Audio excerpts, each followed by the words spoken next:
Pinadidistansya na ng kampo ni dating Pangulong Rodrigo Duterte ang kilalang kaalyado nito na si Attorney Harry Roque kaugnay ng kinakaharap na kaso sa International Criminal Court o ICC. Sa halip umano na mangialam, harapin na lang daw nito ang mga kasong iniuugnay sa kanya na may kinalaman sa Philippine Offshore Gaming Operations o POGO. Una sa balitang yan, si Wina Hesoro.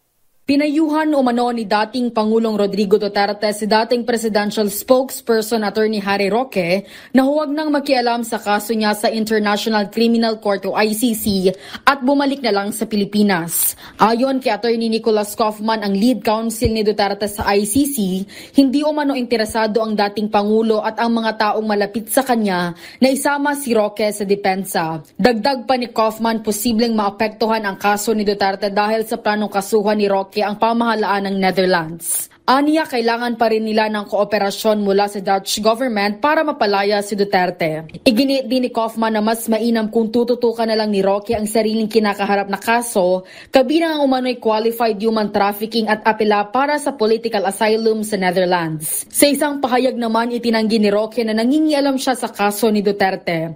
Giit niya tanging suporta ang layunin niya sa dating Pangulo at sa kanyang legal team. Sabi pa ni Roque, inaprubahan pa nga umano ni Vice President Sara Duterte ang legal remedy na kanyang iminungkahi na hiwalay sa ICC. Tinawag din niyang ad hominem o personal na atake ang mga pahayag ni Kaufman at hinimok itong mag-focus na lamang sa pagpapauwi kay dating Pangulong Duterte sa Pilipinas ng buhay. Para sa MBC TV Network News, ito si Wina Hesoro ng DZRH, una sa Pilipinas, una sa Pilipino.